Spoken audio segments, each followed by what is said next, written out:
أعوذ بالله من الشيطان اللعين الرجيم بسم الله الرحمن الرحيم حسبنا الله ونعم الوكيل نعم المولى ونعم النصير رب اشرح لي صدري ويسر لي أمري واحلل عقدة من لساني يفقهوا قولي الحمد لله رب العالمين والصلاة والسلام على رسوله الأنام مولانا ومولى الكونين إمام القبلتين جد الحسن والحسين محبوب رب المشرقين والمغربين بالقاسم محمد اللهم صل على محمد وعلى آل بيته الطيبين الطاهرين المعصومين المظلومين ولعنة الله على أعدائهم أجمعين من يوم ظلمهم وعذابتهم إلى لقاء يوم الدين أما بعد فقد قال رسول الله صلى الله عليه وآله وسلم إن الحسين مصباح الهدى وسفينة النجاة ذو محمد اللهم صل على محمد وآل محمد عاجل الفرج بزرگان و لوگوں میں برادران ایمانی امام حسین علیہ السلام چراغ ہدایت ہیں اور بشیر نجات ہیں یہ فرمان نبوی ہے اور اسی فرمان نبوی کی روشنی میں جو سلسلہ گفتگو کا آغاز ہوا تھا آج وہ اپنے آخر میں لگے ہوئے ہیں. ہم نے آپ کی خدمت میں عرض کیا کہ اہل بیت علیہ السلام سب کے سب بشیر نجات ہیں سب کے سب چراغ ہدایت ہے. زیارت جامع کبیرہ میں احمد صحابی و خودکجا یعنی ایسے چراغ ہیں جو روشن چراغ ہیں جو انسانیت کو ہدایت دیتے ہیں. اور چراغ کی خصوصیت بھی یہ ہے کہ جس طرح سے چراغ اگر روشن ہے تو وہ اپنا پرایا نہیں دیکھتا, جو بھی اس سے نزدیک ہوگا اس کو وہ روشنی دے گا. نہ چراغ خاندان کا بگڑ دیکھتا ہے, نہ چراغ اپنے اعزاء و خارج دیکھتا ہے, نہ دوست دیکھتا ہے, نہ دشمن. جو بھی نزدیک آیا اسے ہدایت ملے گی, اسے روشنی ملے گی. اسی طریقے سے اللہ نے اماموں کو ہادی بنا کے بھیجا ہے, چراغ ہدایت بنایا ہے. یہ ہادی ہے, رہبر ہے, جو بھی ان سے نزدیک ہوگا اس کو ہدایت ملے گی, چاہے وہ اپنا ہو یا پرایا ہو. لیکن عزیزان گرامی, اگر کوئی اندھا ہو تو اس کے لیے چراغ تو دور کی بات ہے, سورج کی روشنی میں دن کے اجالے میں بھی رہتی ہے تو اس کو کوئی فائدہ سورج سے بھی نہیں پہنچ سکتا.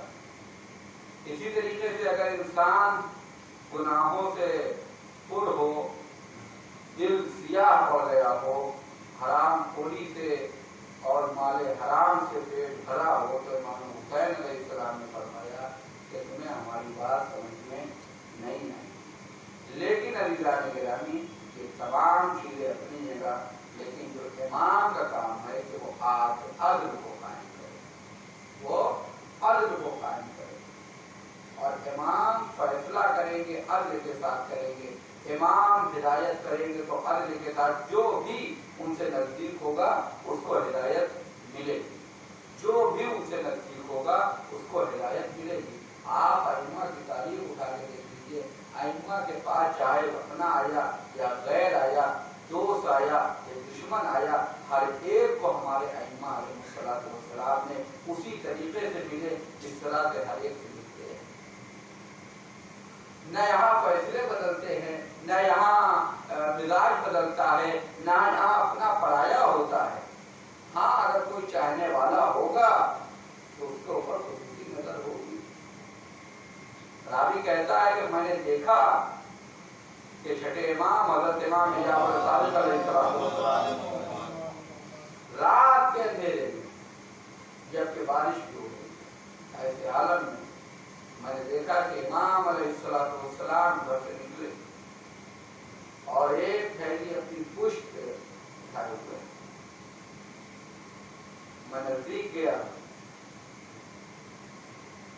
فیصلہ کیے روٹیوں میں ٹوٹ گیا اور فقراء مدینہ جہاں بیٹھتے تھے ہر ایک کے سرانے ان کے دن کی روٹیاں رکھ کر چلے گئے. جب وہ رکھ چکے تو میں نے کہا مولا کیا یہ سب آپ کے شیعہ ہیں؟ توجہ جاتا ہوں کیا یہ سب آپ کے شیعہ ہیں؟ کہا یہ شیعہ نہیں ہے. پھر کہا اگر شیعہ ہوتے تو اس سے زیادہ اگر شیعہ ہوتے تو اس سے زیادہ رہتا. نے ملازہ فرمایا کہ اگر کوئی شیعہ ہوتا تو اس کو اس سے زیادہ ادا کرتے. اور امام تو وہ ہیں معصومین کہ وہ مانگنے پہ نہیں ادا کرتے ہیں, پیشانی پہ پریشانی کے آثار پڑھ کر ادا کرتے ہیں. تو تو صحیح ان کا وہ بھی تو دیکھے. یہی چھٹے امام کا واقعہ ہے کہ اشیاء اسلمی امام کے صحابی چھٹے امام کے وہ کہتے ہیں کہ میں تنگدستی اور فقر و افلاس سے پریشان ہوں, واقعی کی نوبت میں کیا کروں. آخرکار میں ایمان کی خدمت میں پہنچا لیکن شرم آنے آ رہی ہے کہ منہ سے مانگوں. مجھے شرم محسوس ہو رہی ہے کہ میں ان سے کچھ مانگوں. امام علیہ السلام نے ہم سے خیریت پوچھی, اب میں خیریت پوچھی تو امام علیہ السلام نے اپنے غلام کو حکم دیا جاؤ اندر جو ایک تھیلی رکھی ہے اسے لے آؤ. وہ لے کے آئے اور کہنے لگے امام نے میرے سامنے بلایا کہ یہ لے لو. تو ہم نے کہا مولا اس کے لیے نہیں آیا ہوں. ارے اس کی کیا ضرورت ہے, اس کی آئی کے لیے. یہ نہیں کہا کہ مولا میں اس کے لیے نہیں, بلکہ یہ کہا مولا یہ اس کی کیا ضرورت ہے. تو امام نے فرمایا کہ نہیں سے رکھ لو, اپنے گھر کا خرچ چلاؤ, اور جب ختم ہو جائے پھر جب ختم ہو جائے تو پھر آپ نے مقدمہ فرمایا کہ امام علیہ السلام کا کردار کیا ہے کہ اگر کوئی سامنے والا مانگ نہیں رہا ہے, مان کے اگر کوئی عطا کرے, مانگنے پہ عطا کرے تو اسے سخاوت کہتے ہیں, لیکن جو بغیر مانگے عطا کرے اسے کرامت کہتے ہیں. جو بغیر مانگے عطا کرے اسے کرامت کہتے ہیں. اللہ سخی نہیں ہے, اللہ کریم ہے. اللہ سخی نہیں ہے بلکہ اللہ کریم ہے. مانگنے پہ عطا کرنے والا. کہا کہ یہ تو ہمارے جیسا دینے کا انداز کیا ہوتا ہے معصومین کا. معصومین کے دینے کا انداز ایسا ہوتا ہے کہ سامنے والے کو احساس ذلت نہ ہو, احساس حقارت نہ ہو. توجہ چاہتا ہو آیا مدینے میں ایک شخص چھٹے 8ویں امام علی رضا علیہ السلام آیا. اس نے کہا مولا میں حج پہ آیا تھا, حج کے بعد آپ کے بزرگوار رسول اللہ کی زیارت کے لیے مدینے آیا اور آپ کی زیارت کے لیے مولا میرا پیسہ ختم ہو گیا, میرا پیسہ ختم ہو گیا. امام علیہ السلام نے فرمایا کہ اگر تمہارا پیسہ ختم ہو گیا ہے تو مولا کچھ ہمیں عطا کر دیجیے, میں آپ کو واپس کر دوں گا یا آپ کی طرف سے صدقہ نکال دوں گا. امام علیہ السلام جو خراسان کا رہنے والا ہے, امام مدینے میں اس وقت تو خراسان نہیں کہتے. امام گھر کے اندر گئے, پشتے پردہ پہ گئے اور کہا کہ وہ مرد خراسانی کہاں ہے. وہ کہا مولا یہاں آ گیا اور پردے کے پاس آؤ. پردے کے پاس آیا, امام نے اندر سے ہاتھ باہر نکالا, کہا کہ یہ رکھ لو, صدقہ نہ واپس کرنے کی ضرورت ہے نہ صدقہ نکالنے کی ضرورت ہے, جاؤ لے لو اور فوراً یہاں سے چلے جاؤ. اور وہ دعا دیتا ہوا چلا گیا. کسی نے کہا مولا کم تم ملاقات تو کر لیتے. توجہ چاہتا ہوں مولا ملاقات تو کر لیتے. امام نے فرمایا کہ اس کے چہرے پہ احساس حقارت وہ نہیں دیکھنا چاہیے. مانگنے والا جب مانگ کے تو چہرے پہ اس کے احساس حقارت وہ نہیں دیکھنا چاہیے. آپ نے فرمایا کہ امام علیہ السلام نے دینے کا انداز کیسا تھا, عطا کا انداز کیسا تھا. جو ان کے ٹکڑوں میں پلے, اگر انہوں نے بغاوت کی ہے کبھی ان سے یہ نہیں کہا کہ تم ہمارے ٹکڑوں میں پلے. آپ ملاحظہ فرمائیے کہ اسامہ بن زید اہل بیت سے نزدیک نہیں رہے، اہل بیت سے نزدیک نہیں رہے ہیں۔ جب سب نے علی ابن ابی طالب علیہ السلام کے ہاتھوں پہ بیعت کی ہے، تو جن لوگوں نے بیعت نہیں کی ہے مولا کے ہاتھوں پہ تیسرے خلیفہ کے قتل کے بعد، اس میں سے ایک نام اسامہ بن زید ہے۔ اسامہ بن زید نے بیعت نہیں کی امیر المومنین کے ہاتھوں پہ، لیکن آخر وقت راوی کہتا ہے کہ میں نے دیکھا کہ آخر وقت اسامہ بن زید ہے، اور امام حسین علیہ السلام وہاں تشریف فرما، دیکھا اسامہ بہت پریشان ہے۔ کہا کیا پریشانی ہے؟ کہا مولا میں مقروض ہوں، فضل رسول میں مقروض ہوں۔ کہا کہ اگر قرض کی پریشانی ہے تو تمہارے قرض کو میں ادا کروں گا۔ کہنے لگا کہ مولا میں چاہتا ہوں کہ میری زندگی میں ادا ہو جائے۔ امام نے غلام سے کہا جاؤ اور جا کے اس کے قرض کو ادا کرو۔ ادا کر دیا، جیسی ادا کیا ویسی اسامہ بن زید مسکرانے لگے۔ آپ نے دیکھا کہ کیا انداز ہے کا امام حسین کا، کیا انداز۔ یاد رکھیے گا دیدانی گرامی، وہ تمام چیزیں جو ہمارے سماج اور معاشرے کے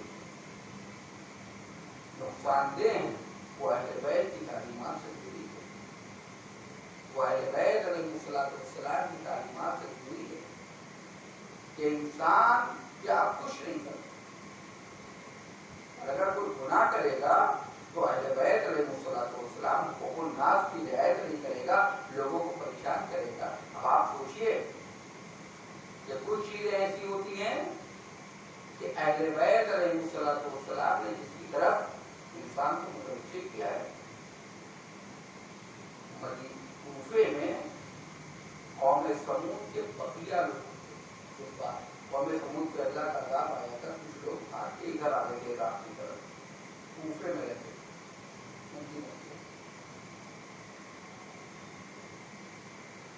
دریائے فرات میں چونکہ پانی آیا اور وہ کافی اوپر، پانی کا لیول اوپر تک پہنچ گیا۔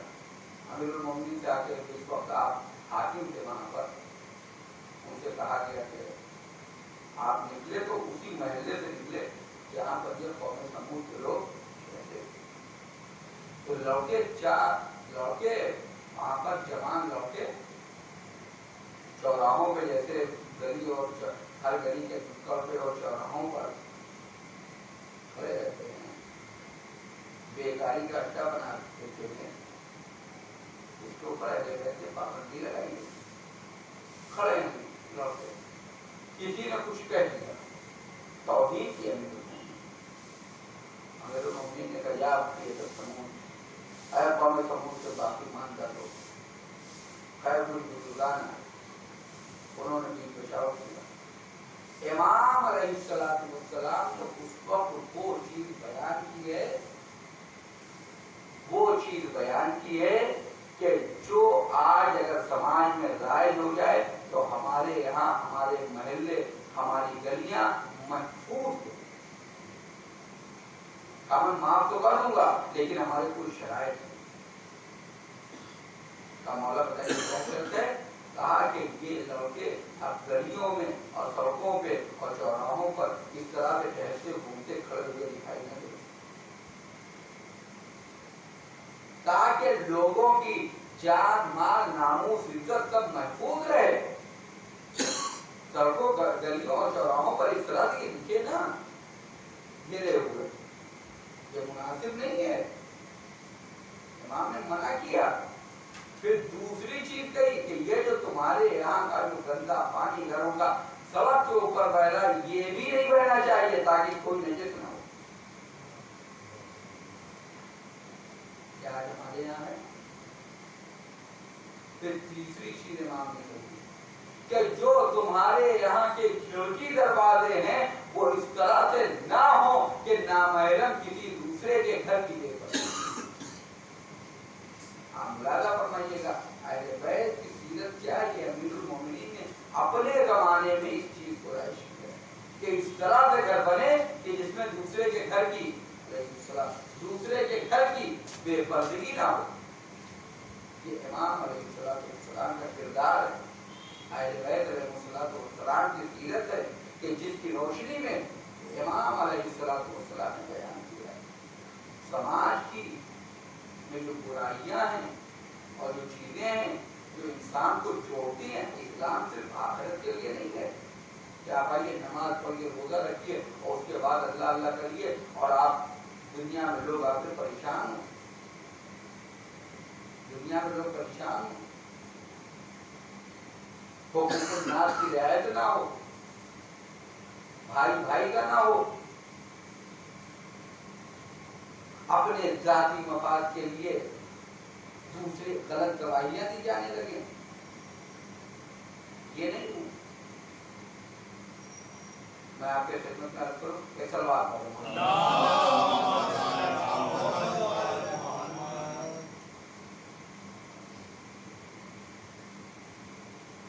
آپ ملاحظہ فرمائیے گا کہ نجف اشرف میں واقعہ اور آپ کی رحمت کو تمام کرتا ہوں. واقعہ یہ ہے کہ نجف اشرف میں مرزا شیرازی، وہ نام سنا ہوگا، جنہوں نے تمباکو کی حرمت کا فتویٰ دیا تھا. جب انگریزوں سے ایران کے قاجاری بادشاہ نے معاہدہ کیا تھا جس سے ایران اور اسلام کا نقصان تھا، تو انہوں نے تمباکو کی حرمت کا فتویٰ دیا تھا کہ تمباکو نوشی یعنی حقہ پینا یہ امام زمانہ سے جنگ کے برابر ہے. لہٰذا اس وقت یہ حرام ہوا تھا اور پھر اس کی وجہ سے وہ جو پورا معاہدہ تھا ناصر الدین شاہ قاجار کا انگریزوں سے، وہ پورے کا پورا ختم ہو گیا. کیونکہ جب ناصر الدین شاہ اپنے گھر میں گیا، دیکھا کہ سب حقے پھینک دیے گئے. اس نے اپنی زوجہ سے کہا کہ یہ حقہ کیوں؟ اپنے پہلے خادمہ سے کا حقہ لاؤ. کہا کہ آپ کی اہلیہ نے یہ سب ہٹوا دیے.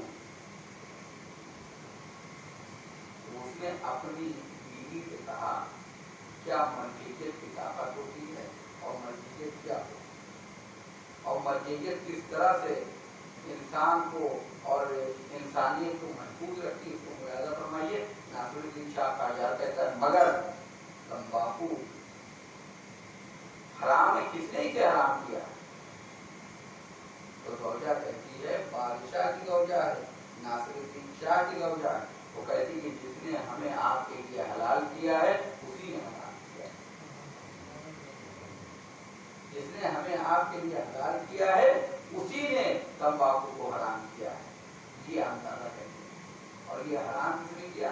آج اللہ علامہ سید محمد حسینی شیرازی، جن کو شیرازی بزرگ کہتے ہیں، اور ان کے بیان نجف اشرف میں تھے. اس کے بعد انہوں نے عہدہ علمیہ سامردہ میں رہے کافی عرصے. اور بہرحال ان کا ایک خاص آدمی تھا، اس کا نام تھا محمد شریف، جو ان کے سارے امور دیکھتا تھا. وہ مرجع تھے، فقہی جواب دیتے تھے، اہم مسائل کو حل کرتے تھے، کوئی مسئلہ ہوا اسے دیکھتے تھے. یہ جو لکھا پڑھی جسے کہتے ہیں سیکریٹری، وہ تھے محمد شریف کا. ارے جب یہ آج کل اگر کوئی کسی عالم دین سے نزدیک ہو جائے کوئی معتبر سے، تو اس کا یہ دباؤ بڑھ جاتا ہے کہ میرے سے کہ وہ ایک مکے علی قدر تھے جو تنہا مرجع تھے، پوری دنیا کے شیعہ ان کی تقلید کرتے تھے. ان کا نزدیکی ہو، ان کے تمام امور کو دیکھتا ہو محمد امین، اور وہ نہایت امانت دار بندے جاتے تھے. ایران سے قافلہ گیا حج کے لیے. اس زمانے میں فلائٹ کا نہیں تھا، بلکہ کوئی طریقے جاتے تھے. عراق سے ہوتے ہوئے وہ گئے وہاں گئے کہ پہلے ہم جائیں گے، خمس نکالیں گے حج پہ جانے سے پہلے، اور خمس نکال کے اپنے مرجع کے ہاتھوں میں دیں گے. تو مثلاً انہوں نے یہ سوچا، جو حساب کیا تھا اپنے اعتبار سے तो उनका पुण्य मतलब 100 रुपये निकलेगा। लेकिन जब वो वहाँ पहुँचे और मर्जा के सामने अपने बयान किया, आगाए मरूम मीर्जा शिराजी बुजुर्ग के सामने जब पेश किया मसले को, तो पता चला कि वो तकरीबन 100 नहीं बल्कि 85 रुपये खून देता है। पैसे बच गए। ताजिर है, हज पे गरीब आदमी नहीं जाता है, हज पे पैसे वाला आदमी जाता है। जो पैसे वाला होगा वही हज पे जाएगा। अच्छे खासे पैसे वाले हैं, उनके खून भी हैं। जिन्होंने कहा कि हुजूर अब इन लोगों को ये परेशानी की, ये पैसा बच तो गया, ये लाखों रुपया बच तो गया, लेकिन अब इसको लेके जाए पहले हम मक्के मदीने, फिर वहां से लेकर आए, फिर कहीं रास्ते में चोरी हो जाए, गिर जाए, गायब हो जाए, कुछ हो जाए, इसका क्या होगा। इन्होंने वहीं कहा कि हुजूर ये तो हम ऐसे नहीं ऐसे समझे थे, लेकिन हमें पैसों की जरूरत है, लेकिन मैं मक्के ले जाकर क्या करूंगा इतना लगता, यहाँ कहीं सोचते रखवा दो कोई, अगर आप बताइए। मरिए अली कदर ने फरमाया कि मोहम्मद अली के पास रखवा दो, मोहम्मद अली के पास रखवा दो। ये लोग सब उनके पास गए, सबका वो लिखते गए किसका कितनी रकम है, लिखते गए और एक संदूक में ले लिया। ये लोग हज पे चले गए, हज से लौट के आए, दोबारा फिर नजफ अशरफ, जब दोबारा नजफ अशरफ पहुंचे हैं तो नजफ अशरफ ने अमीरुल मोमिनीन की इजाजत की, फिर चले पैसे के लिए। वहां गए, दफ्तर में पूछा कि मोहम्मद अली कहाँ है, अब वो तो इंतकाल कर गए, वो तो इंतकाल कर गए। और तो सुनिएगा जी, वो कहाँ गए, कहा वो इंतकाल कर गए, इंतकाल कर गए। पूछा उनके साथियों से जो उनके साथ काम था, कोई ऐसी अमानत हमारे हवाले उन्होंने नहीं की। घर पहुंचे, उनके बेटे से कहा कि भाई वो आपके वालिद को मैं ये अमानत दे के गया था, कहा क्या उनका वसीयतनामा मौजूद है, उनके वसीयतनामे में कहीं आपके पैसों का जिक्र नहीं होना, उन्होंने हमें सामने दे दिए हैं, न कहीं पैसों का जिक्र है और ना ही वो कहीं हमें कुछ दे दिए हैं, ये वसीयतनामा उनका वालिद का हमारे। अब ये चकरा गए कि ये क्या हुआ। अब चूंकि मरजे आली कद्र आयतुल्लाह उस्मान सैयद मोहम्मद हुसैन हुसैनी शिराजी, जो मीर्जा शिराजी हैं, उनके कहने पे गए थे, फौरन पहुंचे उनके पास। आगा आपने तो ऐसे ऐसे कहा था कि फलां के हवाले पर तो वो मर गए और अब हम लोग का पैसा।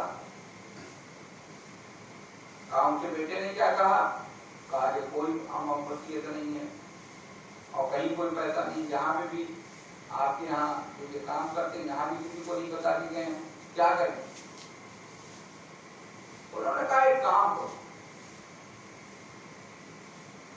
एक आदमी तुम लोग मगरिब के बाद वालिद सलाम ले और वालिद सलाम के लिए कुछ अपना बताए कि ये कहना, और जब कोई आए आवाज तो कह देना कि मोहम्मद अली को मजलूब है, उनको लेके आइए। वालिद सलाम में जाना, वालिद सलाम क्या है, वालिद सलाम जो नजफ अशरफ का कब्रिस्तान है, अमीरुल मोमिनीन के रोज़े की बगल में, और इस पर नजफ अशरफ की जो कब्रिस्तान है वालिद सलाम, इस वालिद सलाम में रवायात है कि जो मोमिनीन इस दुनिया से गुजरते हैं, चाहे वो लखनऊ में हो, इस दुनिया के किसी भी कोने में हो, सबकी रूहें वालिद सलाम पहुंच जाती हैं। जिसमें यहाँ होगा रूहें वालिद सलाम में, जो मोमिन इस दुनिया से जाएगा वो वालिद सलाम में जाएगा। वालिद सलाम में, लिहाजा वालिद सलाम में कोई कहीं भी मरे, मोमिन अगर है, साहिब ईमान है, विलायत अली के ऊपर है, तो वो वालिद सलाम पहुंच जाएगा। विलायत अहले बैत को मानता है, बारह इमाम का अकीदा रखता है, कुरान को मानता है, रसूल का इनकार नहीं किया, रसूल को मानता है, तो वो मरने के बाद वालिद सलाम पहुंच जाएगा। वादुसलाम बहुत बड़ा कब्रिस्तान है, जो लोग ज़ियारत पे गए हम जानते हैं। ये गए, इन्होंने वहां पूछा, एक साहब आए, जाहिर हुए, क्या हुआ? कहा मोहम्मद अमीन चाहिए। का इस नाम का यहाँ कोई नहीं है, इसको आप कहो। क्या इस नाम को कोई नहीं। अब आप सोचिए कि एक मर्जे अली कद्र के साथ रहने वाला आदमी, और वो मर गया और वालिसलाम में भिजवाया जा रहा है, कहने के इस नाम का यहाँ कोई नहीं है। आज ये लोग, इन लोगों ने ये कहा कि अगर आप लोग गए वालिसलाम में आपके कहने पे, वहां एक साथ जाहिर हुए, आवाज दी, मगरिब के बाद अंधेरा, आवाज दी फला पर, जहाँ पे आपने कहा था वहां जाके कहना, वहां जाके मैंने आवाज दी, लेकिन वहां तो कोई नहीं, कह रहा कि इस नाम को कोई नहीं आया यहाँ पे। उन्होंने कहा जी, कल जो मजबूत दिल के हैं वो आए, और जहां मैं कह रहा हूं नजफ के बाहर, वहां जाएं, डरे नहीं।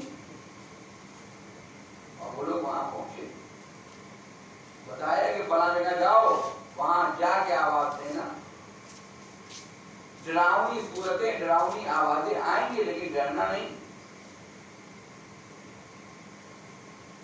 गए वहां पे, जैसा बताया था वैसा ही हुआ। क्या जाए? कहा मोहम्मद अमीन, क्योंकि जिनको सजा मिलती है वो दूसरी जगह जाते हैं।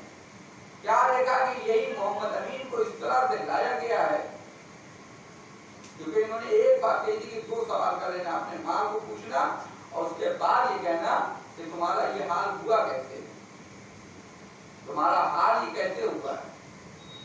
बस गए और जाके इन्होंने गुलो जंजीर में जबान बाहर निकली हुई है, अदाब में मुब्तला है, लाए गए बाल पकड़ के।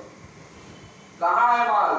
फला बाल में, फला दरख्त के नीचे मैंने छुपा के रखा, जाके वहां से आप लोग सब अपना मान ले लीजिएगा। अच्छा, तुम्हारा हाल कैसे हुआ? उसने कहा पश्चात से निजात दिला दो। पर इतना कहा था कि वो वापस बचते थे। अब क्या होगा?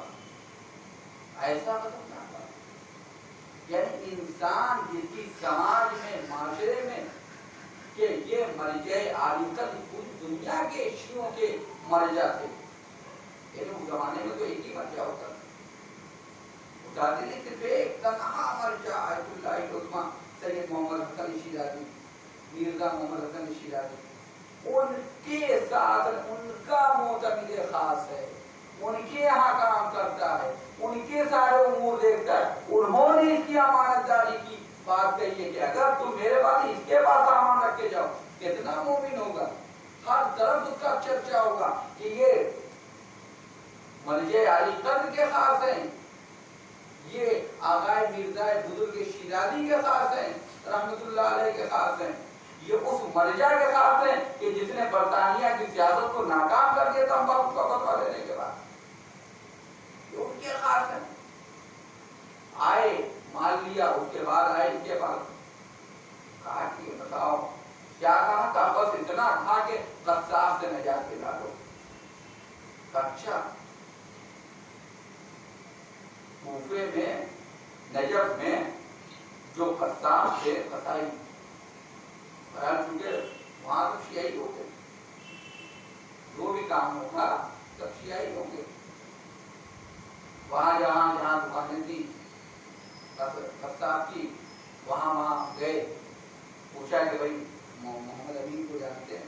अरे क्या कहना, वो बड़े मोमिन आदमी, वो तो उनके उनके बड़ी मदद करते थे लोगों की, सब तारीफें कर रहे हैं। एक जगह पहुंचे, एक कस्साब से बात की, कहा खुदा उसे माफ न करे, बड़ा बेकार आदमी। उसी को लेके आए, मिर्जा शिराजी उसे लेकर आए। देखिए कितना खास आदमी था, मर्जे तकलीफ उसके ऊपर भरोसा करते थे, नायब इमाम उसके ऊपर भरोसा करते थे। वो कस्साब को लेकर आए, उन्होंने पूछा हुआ क्या, क्यों नाराज? उसने पूरा मामला बताया।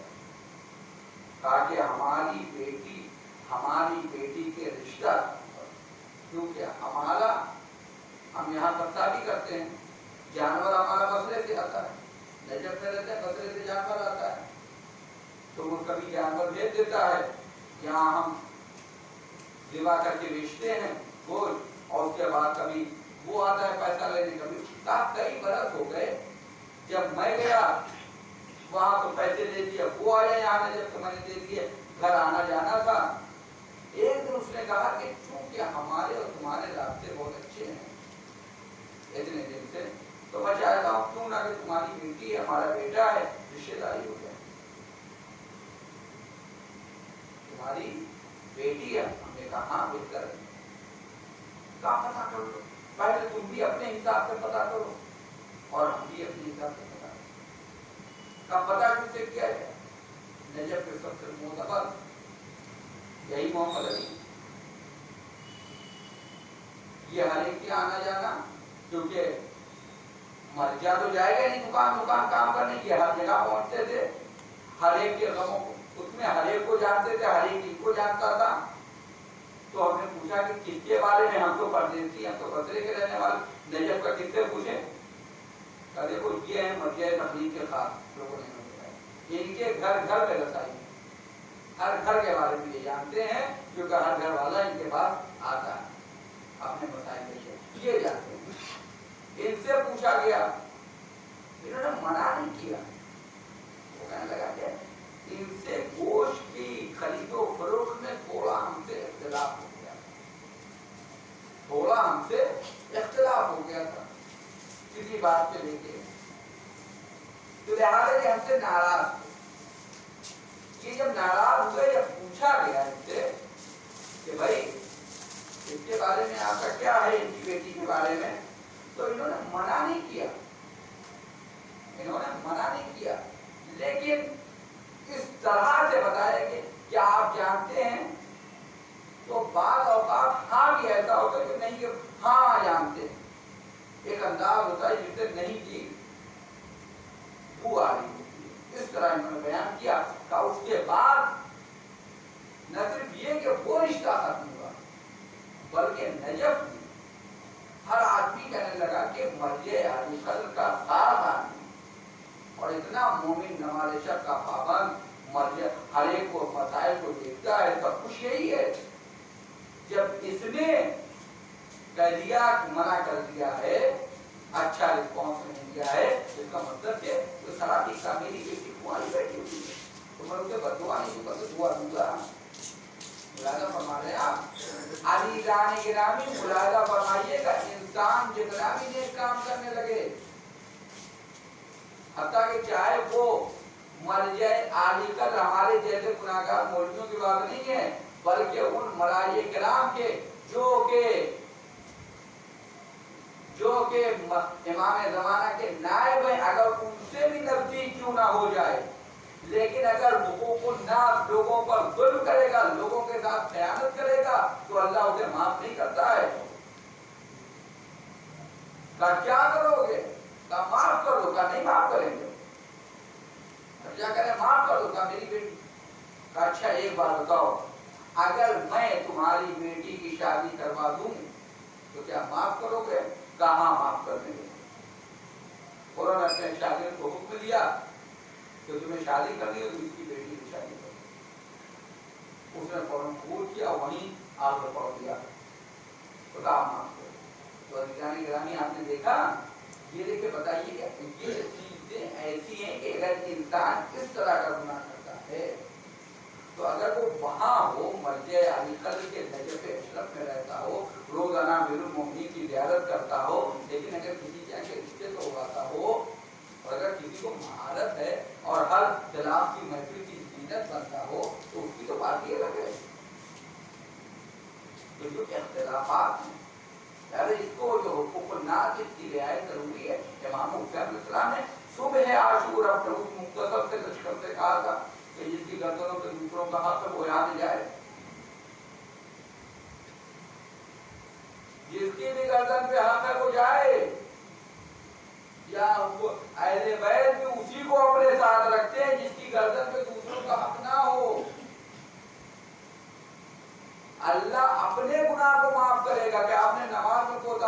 रखता है अल्लाह रहमान और रहीम माफ कर दे, रोजा नहीं रखता अल्लाह रहमान और रहीम माफ कर दे। मुमकिन है अगर तो उसका भी अदाब है, लेकिन अगर दूसरों को परेशान किया, दूसरों के लिए अजियत का सबब बने हैं, दूसरों के मसाइल को उलझाया है, तो वो नहीं कहने का मतलब है कि वो हमने कुछ नहीं कहा, तो सिर्फ आप एक लाइक और एक लाइकी से सिर्फ उंगली दबाइएगा तभी हो जाएगा, यस या नो हो जाएगा। जालिम का साथ दिया है, दुश्मन का साथ दिया है, तो इसका हिसाब होगा। इमाम हुसैन यही बात बता रहे हैं। और निगरानी अहले बैत की तारीफ यही रही है कि हिदायत जिधर से गुजरे उधर हिदायत देते हुए, जिधर से गुजरे उधर हिदायत देते हुए। चाहता है क्योंकि ये आखिरी मजलिस है इमाम हुसैन के बताने की, चाहता है कि इमाम हुसैन अलैहिस्सलाम के उस फर्जंद का जिक्र करूं जो राह शाम में इस दुनिया को रोका। इमाम हुसैन अलैहिस्सलाम ने अपने हर बेटे का नाम, अपने हर फर्जंद का नाम अली रखा। लेकिन जो लोग ज़ियारत पे गए हुए हैं वो जानते हैं कि हल्ब के पास एक जगह है जिसे कहते हैं मशहद। यहाँ जनाबे इमाम हुसैन अलैहिस्सलाम के फर्जंद हैं जनाब मोहसिन हुसैन, उनका मदार नहीं पड़ता। इमाम हुसैन ने अपने हर बेटे का नाम अली रखा, लेकिन एक बेटा था, एक मोहसिन वो है जो जनाब अली और फातिमा के फर्जंद है, जो शिगम मादर में शरीक है इसके बारे में, और एक मोहसिन वो है जो राहे शाम में हल्ब के पास शहीद हुए, उनका मज़ार वहाँ पे है जिसे मशहदुल मोहसिन या मशहदुल सिर्फ कहते हैं। इमाम हुसैन अलैहिस्सलाम की ज़ौजा थी जनाब उम्मे इसहाक़, ये करबला में मौजूद थी, यहाँ मिला थी। इमाम हुसैन अलैहिस्सलाम ने अपने फर्जंद अब अपनी ज़ौजा से कहा था उम्मे इसहाक़, अल्लाह तुम्हें बेटा अता करेगा, अल्लाह हमें बेटा अता करेगा। हमने अपने और बेटों का नाम तो अपने बाबा के नाम पर रखा है, लेकिन हम अपने इस बेटे का नाम अपने मजलूम और शहीद भाई हजरत मोहसिन के नाम तो मोहसिन दादा, मैंने इसका नाम मोहसिन रखा, इसका नाम मैंने मोहसिन रखा। एक मोहसिन वो है जो मदीने में शहीद हुए हैं। इसके बारे में मीर फरमाते हैं कि बेइज्जत जहाँ थी न फरिश्ते की रसाई, उस घर की ये इज्जत के उसे आग लगाई थी, हमल से मोहसिन के मोहम्मद की उजाई, पहलू पे गिरा दर से ये फरियाद मचाई, हाय हाय मुझे गम और दिया बाप के गम में, बेजान हुआ मोहसिन मासूम शिकम में, हाय हाथ न इस जुल्फ में भी हाथ उठाया, थोड़ा वसितम बाज हुए जहरा पे लगाया, मजलूम ने एक आह की ऐसा के बचाया, आराम लहर में भी मोहम्मद ने न पाया, रस्सी तो इधर बनती थी गर्दन में अली की, अरे मरकत में उधर रूह तड़पती थी नबी की। हाँ अजीजों ये कारवां जा रहा है, हर्ब के बाद पहाड़ के पास है, आले बैत का कारवां है, अल्लाह का कारवां है, ये वहाँ पे लश्कर रुका